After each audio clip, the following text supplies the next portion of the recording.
Happy to be here again for a French audience. So bonjour tout le monde. Anyway, so this talk is called Ombromanie. My name is Jen Looper. I'm a cloud developer advocate lead on the academic team at Microsoft. I'm also we just did a reorg and I'm on the student team now. So it's all about students and faculty and finding ways to teach and ways to learn. So today I'm going to talk about one of my weird obsessions, and that is looking at really old folk arts and bringing them into modern technologies. So I've done things with lace making, with really old music. I work with Gregorian chant, Arabic violin, a lot of really esoteric and old stuff, trying to find new ways to make it interesting for new audiences. So Ombromanie, or hand shadows, or ombre chinoise, it's actually a very ancient Chinese folk art.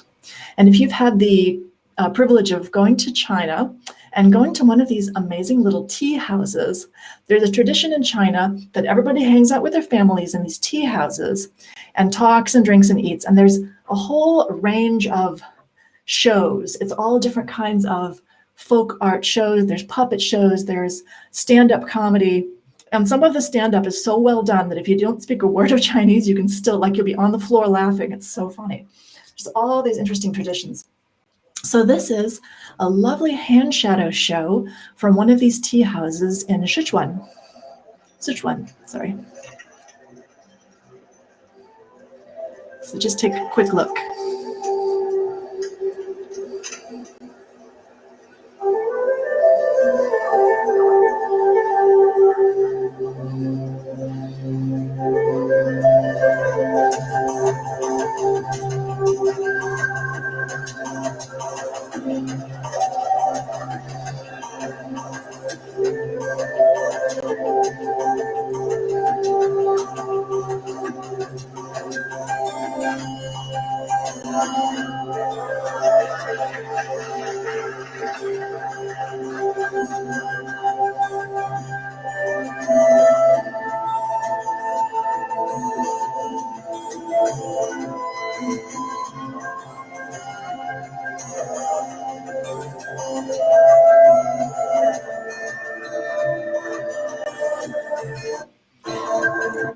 So I think that's a really beautiful little sample of a particularly well done hand shadow show. I think it's a little different because I believe that this person is standing behind the screen and there's a light shining through.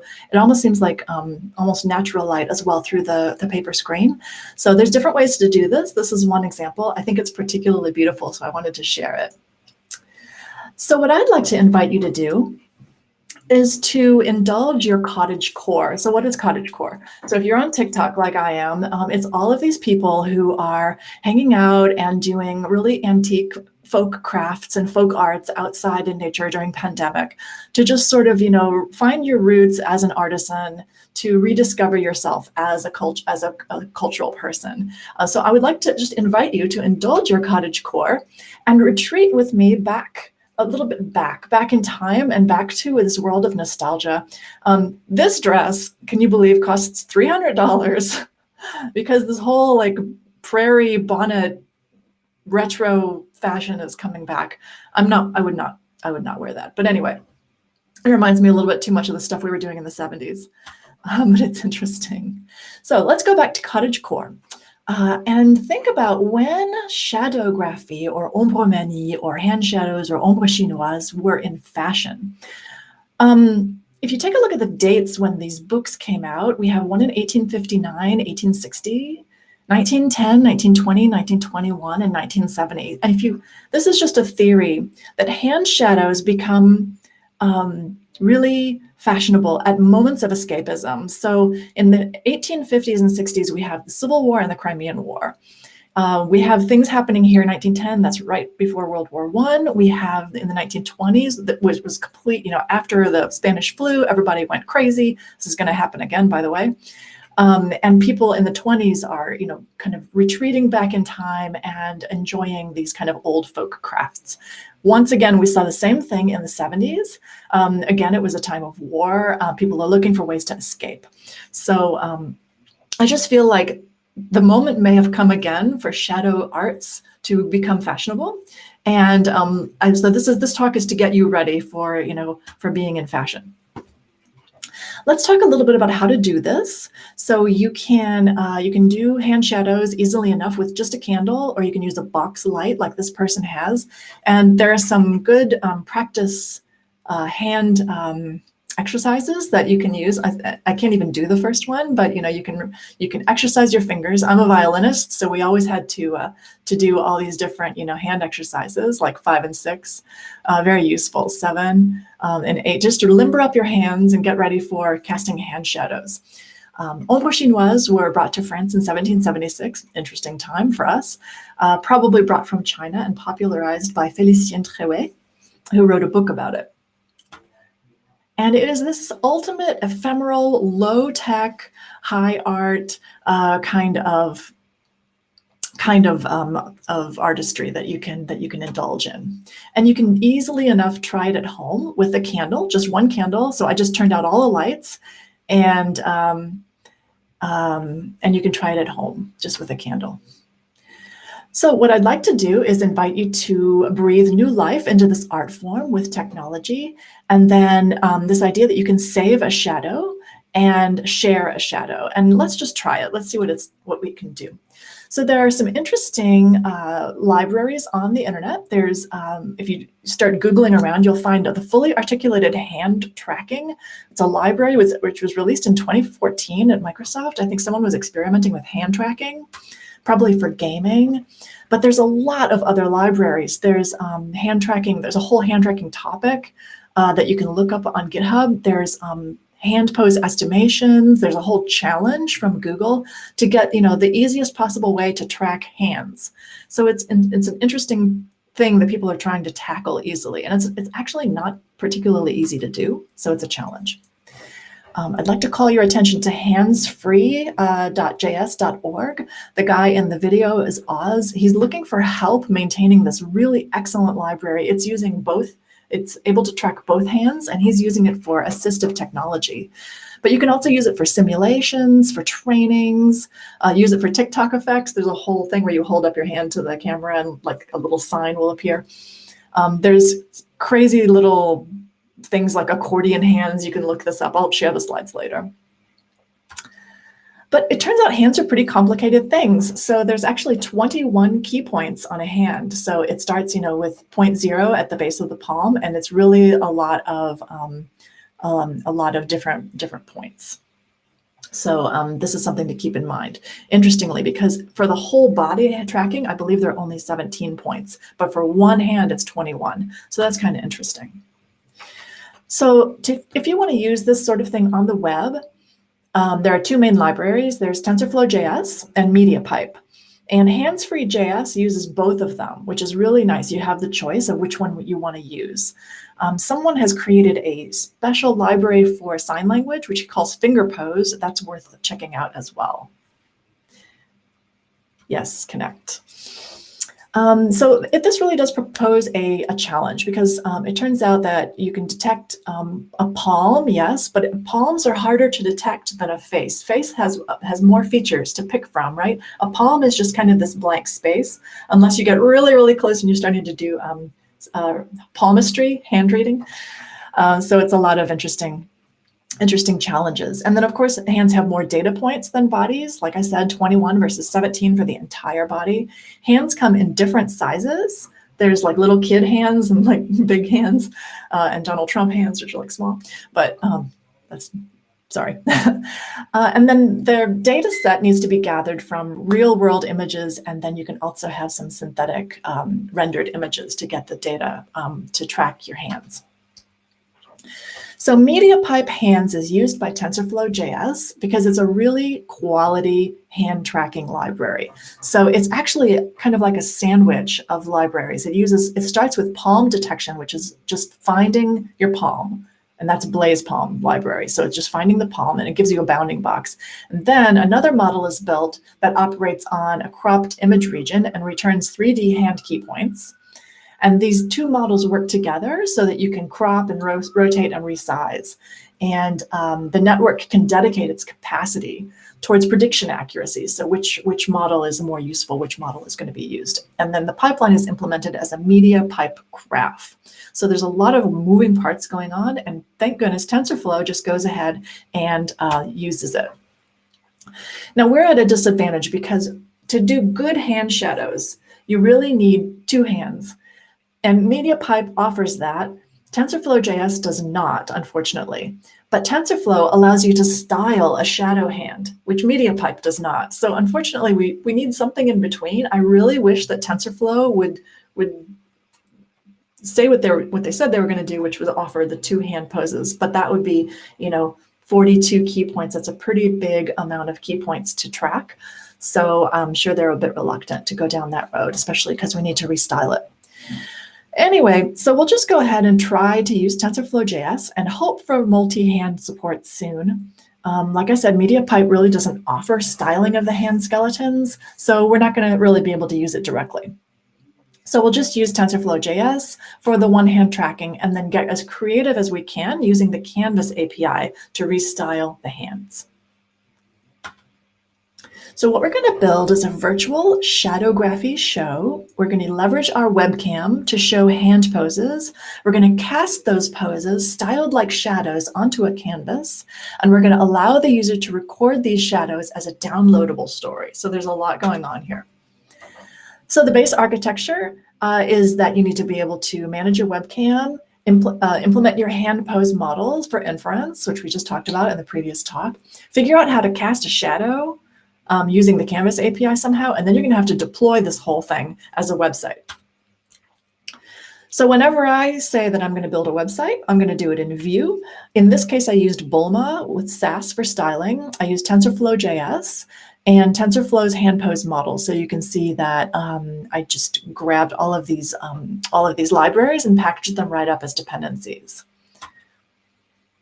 And then we need to set up our view. So we have our hands drawn onto the output canvas from the video input and shadows being cast to the shadow canvas. So we have these two canvases. We have a canvas with the video embed or a video next to it. Actually, it's overlying. The canvas is overlying the video, sorry. And then the shadow canvas is next to it so that you can cast your hand shadows onto that canvas. In the mounted lifecycle hook, Vue has lifecycle hooks where you can, pre-process some data. Here I'm setting up my backend and setting up my model, loading up that model, and then emitting a message saying, yes, the model's loaded. The next step will be to load the video. Then you're going to find the webcam, make sure it's available, and then you're going to start your inference by having landmarks real-time kickoff. According to your webcam. All of this needs to be done asynchronously because these models are pretty big. So give your website a little time. So when you launch your webcam, you need to make sure to handle any unavailable cameras.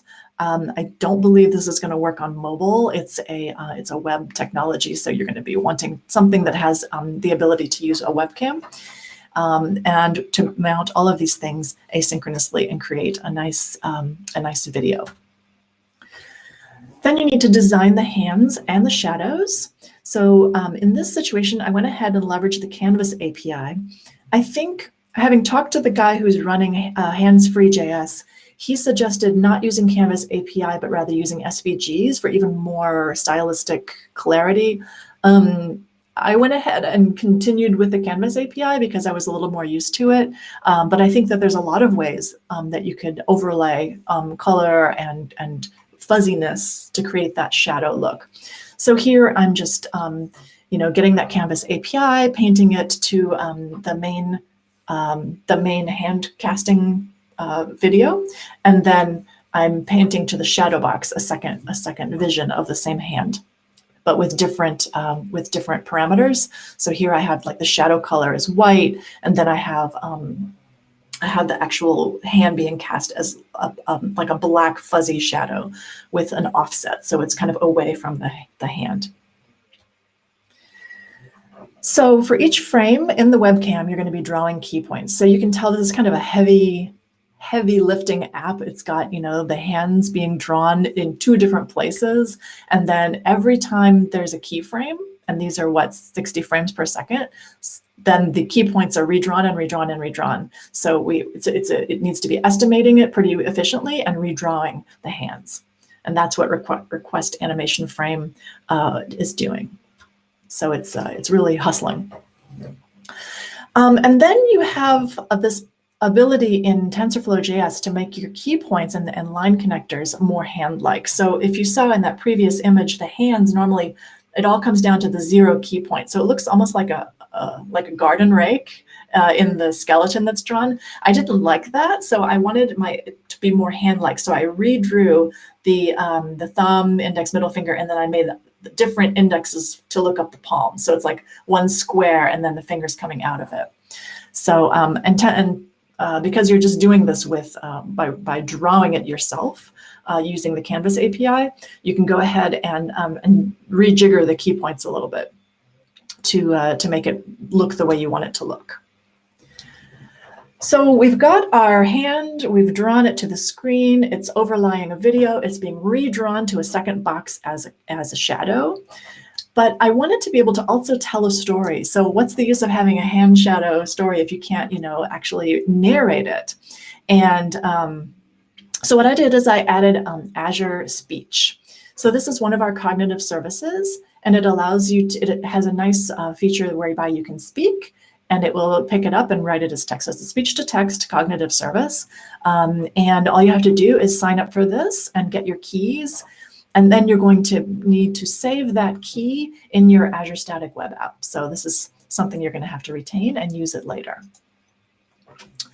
So to connect to the speech service, you're going to go ahead and invoke the SDK, so the Speech Recognizer Sdk. And the cool thing about the Speech Recognizer is that there are a couple things. It has this recognizer recognizing, which picks up word by word, and this recognizer recognized, where it's picking up whole sentences. I was very impressed with this because it really helps you narrate a story, and it adds punctuation for you. You know, it's much smarter than your run-of-the-mill speech to text. So I thought that was pretty nice. And you just launch it by hitting this recognizer, start continuous recognition, async. So once again, we're in asynchronous mode. And then the last thing I wanted to be able to do is, now that we have our shadows drawn and we have our speech being captured, I want to capture the whole thing as a video that we could download and save. So there's a sneaky way to do that by messing around with the DOM a little bit. So you are creating a blob out of the video output, and you're capturing that and attaching it to a story ID or appending a child, which is a created video. It's pretty sneaky, but it does work, and you can do it.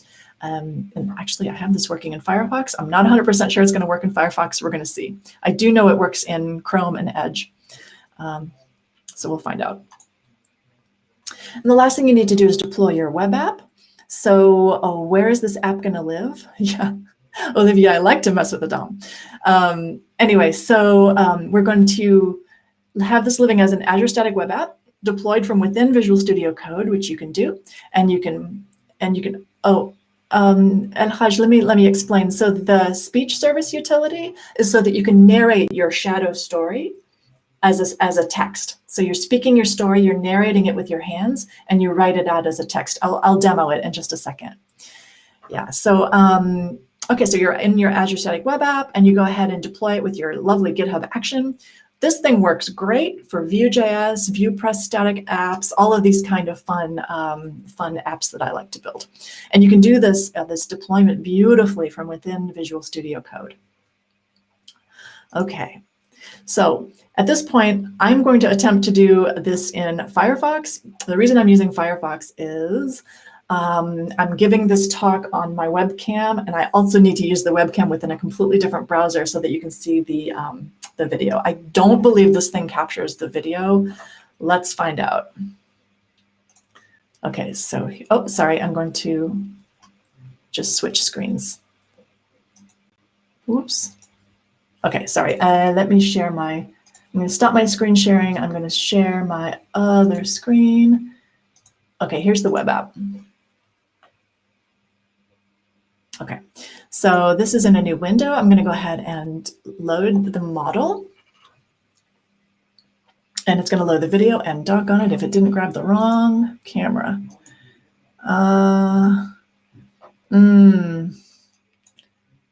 Let's try and reload, and it'll ask again. No, come on. Demo gods, come on, let's go.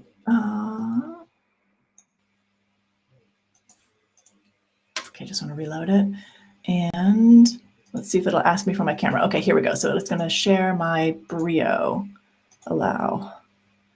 Now, will it pick up my microphone? Let's find out. Okay. All right. So here we are, and you can see my hand. It's picking up the keyframes, and you can see how I've redrawn the palm like this. But if I go like this, it's not going to pick up the second hand. Too bad. But you can see how it's cast as a shadow on the other. Let me do it this way. There we go. Okay, I'm going to go ahead and tell a story, and we'll see if it will capture. You'll see the speech to text element drawn up here, and then when I stop recording, it should save as a video, although in Firefox, we shall see. Okay, here we go. I'm going to use my Yeti. Okay, all right.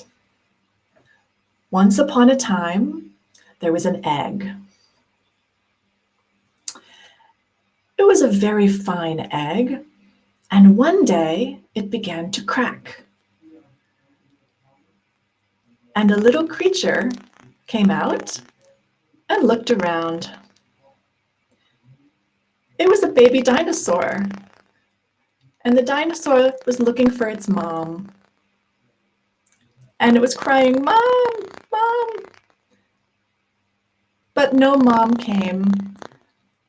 So it opened its shell a little more, found its feet, and walked off to discover Mom. Okay. Okay, so here is the transcription. So you can see it didn't pick up everything, but it's not too bad. I don't know. Let's see, stop recording. Let's see if it'll play the recording. Yes, it's not, in this browser, it's not happy about my DOM jiggering and screwing around with the DOM. And, oh, is the sound off? So I'll stop sharing. I'll stop sharing. So it may be the sound was taken up by Firefox, so I'll close this browser. Anyway, so that's the demo, and you can always go ahead and, yeah, I think that Firefox sucked up my sound. So these demos with 2 cameras and 2 microphones, it's almost never going to work properly, but that's okay. So I'll just share my last screen with you so that you can check out a couple of links. So here we have, you can try the app for yourself. You want to show? There it is. So you can try the app for yourself at Ombromanie, aka MS Ombromanie. You can try the code at Ombromanie-code. You can take a look at the code. If you want to share, thank you, Olivier. If you want to share a story that you've saved, I recommend using Edge or Chrome. Don't try it in Firefox, and go ahead and save your videos and tell me all about how the baby dinosaur discovered its mom. If you're interested in learning how to do hand shadows, there's a good tutorial on YouTube by the Ballard Institute and Museum of Puppetry. So thank you for listening to my OVNI talk, and I will be happy to, nice. I will be happy to answer any questions on the chat. Merci.